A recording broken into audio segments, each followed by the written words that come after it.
what's so crazy about this whole Epstein files and photos and videos and all this shit is you're telling me not one person, I know like rich people are weird and sick and all this stuff, but you're telling me not one of them was like, hey guys, maybe we shouldn't do this. It's releasing its remaining documents from the Jeffrey Epstein investigation.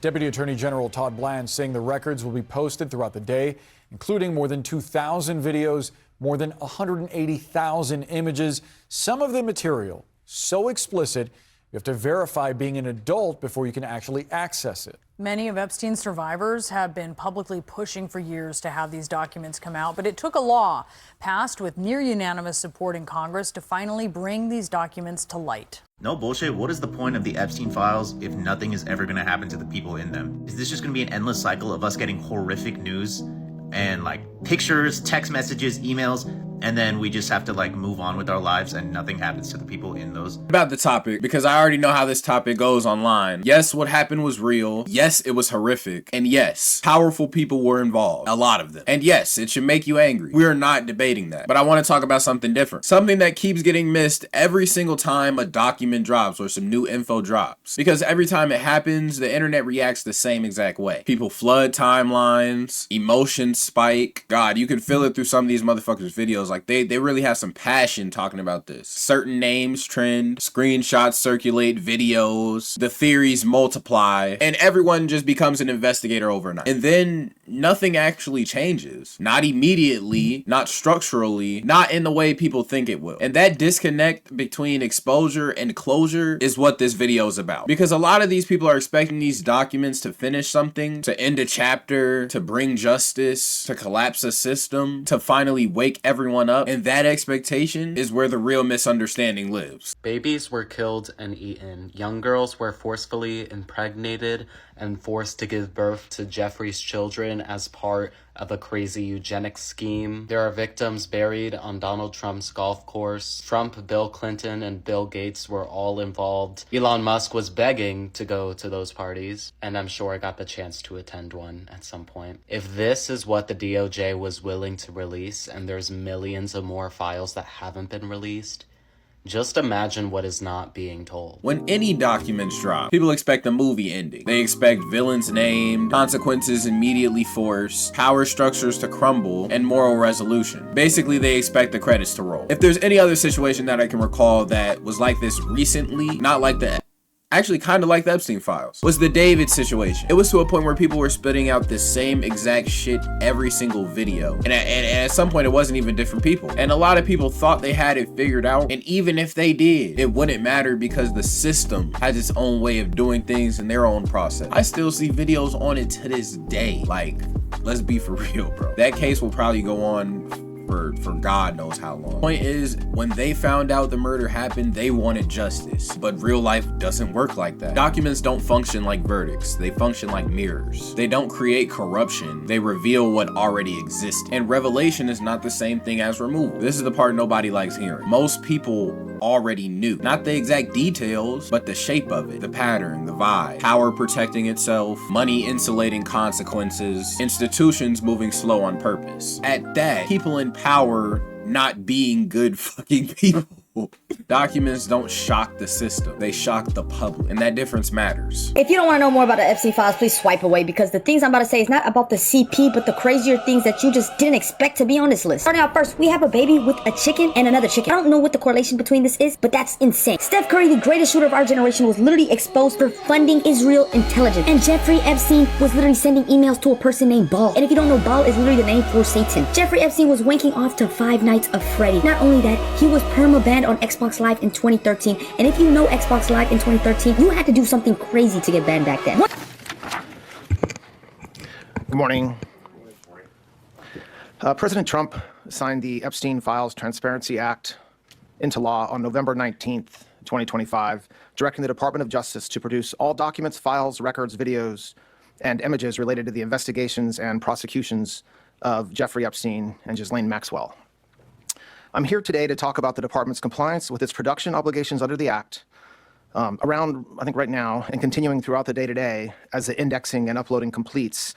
We are producing responsive materials under the Act. This is the most common reaction I see. How are they still free? How are these people still in power? That's basically the gist of what most people are saying, unless they're informing you. question about what's being put out. That question assumes something important, that the system is designed to correct itself quickly. It's not. The system is designed for stability, not morality, for continuity, not justice, for delay, not resolution. That doesn't mean everyone inside it is evil. Not everybody, not every single person in power is a bad person. Don't get me wrong. It just means the machine prioritizes not collapsing over doing the right thing fast. And the documents are slow weapons. They work over years and years and fucking years. Sometimes only in hindsight. Are they on their way or? So after all these fucking years of having these fucking files, nobody got arrested on the list. Literally, y'all ain't arrested no motherfucking body. Why has no one been arrested? And I'm talking every one of them. Every one of them. And you start to realize, tell me if y'all have experienced this. We're not even on the sermon. We lost it a long time ago. We're not going to get back to it. We're going to read it. It's fine. You all have people, we can work through this. We read a Bible verse, so you got your feel. All right, now. All of this, I just want to say, I just track with me. Just help me. Here's what I'm asking you to do. I'm being very selfish today, but help me help myself realize, just would you affirm me that I'm not losing my mind? Okay? Because here's what I want to say. I am now, as it starts like moving outward and it's being exposed, is anybody else in the room going, wait a minute, the whole thing is corrupt? Here's where the psychology comes in. Reading, watching, sharing, connecting dots and shit. It feels active. It feels empowering. It feels like participation. It feels like you're doing something. Your brain is up there telling you, I'm doing something. But most of the time, what's happening is cognitive motion, not structural motion. You're processing information, not changing power. And the internet rewards that feeling heavily. The outrage gets engagement. The investigation, TikToks get the clout and shit. And the speculation, the theories, the going to his island, all of that type of shit. The conspiracies, those get dopamine. So people spiral deeper, more threads, more breakdowns, more of this explains everything. Because attention alone doesn't threaten power. Organization does, time does, material pressure does. All right, so I've been reading the Epstein files and I've read a lot. I don't know how much I can share on TikTok without them shutting me down. I don't want to get another violation, and it kind of feels like they don't like us talking about this. I want to encourage everyone to go read the files for yourself. Like, go read them. They are public, at least what has currently been published. Look at this disturbing footage of Epstein recently released. Now, because the Department of Justice and FBI are not releasing any additional information with really any of these videos or clips, I don't know what to make of that footage. But to me, this looks like a video recording, like a screen recording of a live photograph. Now, you can see Epstein is clearly pointing out whatever's happening with his lip. And I just found something in the Epstein files that literally no one is talking about. It's an email from a man named Robert Trivers, who is an evolutionary biologist, to Jeffrey Epstein. And here's the part people really don't want to sit with. The same system people are angry at is the one releasing the fucking information. Curated, redacted, delayed, filtered. Power doesn't reveal itself all at once. How many files were there? That doesn't mean it's fake. That means it's controlled. Power doesn't reveal itself all at once. It leaks, it softens, it manages impact. Not to protect everyone, but to protect the system from instability. That's why names disappear, why timelines stretch, why accountability feels abstract. You're not watching justice, you're watching damage control. You know how many people suffered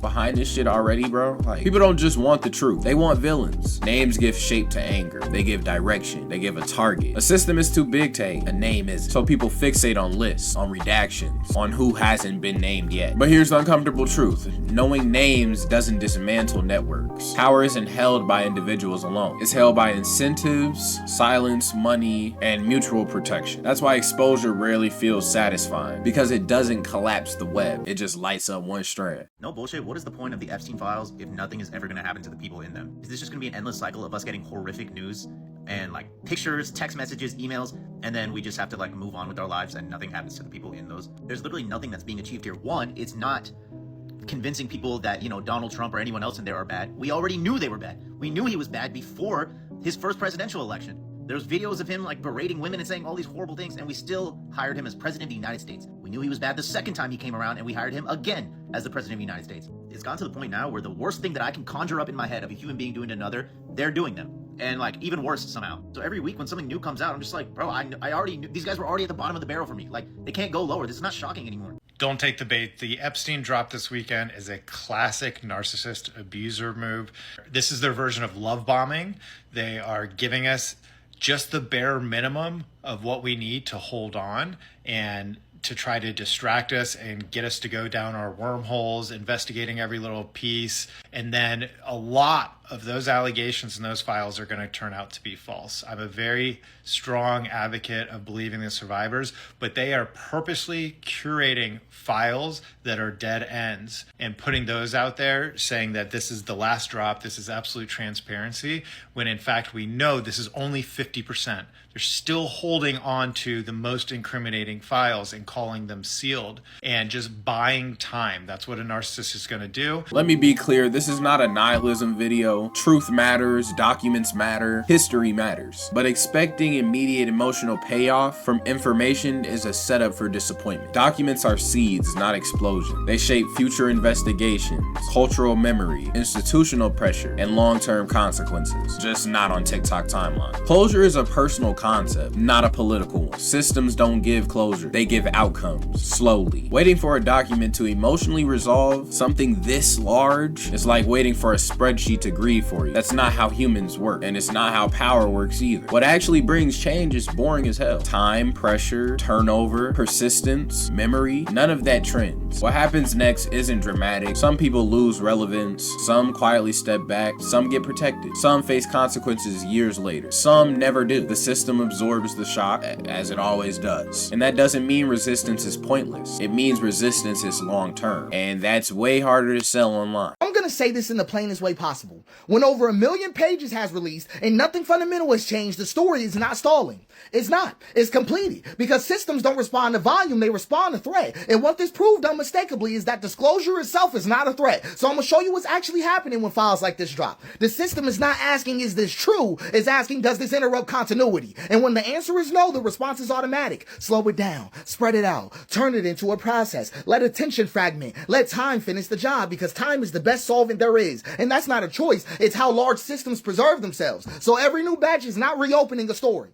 Not at all. It's reaffirming the outcome. Every release answers the same question again and again recursively. How much can be revealed without forcing any redesign? And the answer keeps coming back the exact same. This is the part nobody says out loud. People wanted this to end something, to validate their anger, to prove their intuition, to force a reckoning. Instead, it just confirmed what many already suspected. And confirmation without resolution feels hollow. That discomfort, that's not failure. That's reality colliding with expectation. So here's the actual takeaway from this shit, man. Documents don't save you, they don't free you, and they don't finish the story. They inform the long game. If you were watching this waiting for closure, you're most likely gonna stay frustrated, or probably clicked off the video already. But if you understand this as evidence, history, pressure, context, then it makes sense to you. And drop in the comments if you made it this far.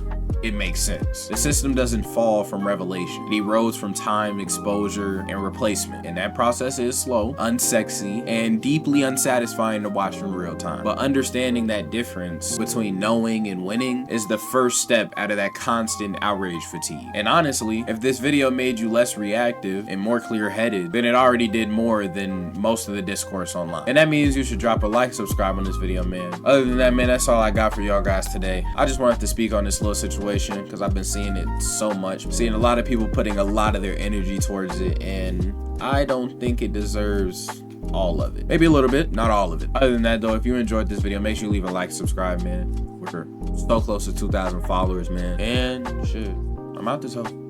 Deuces.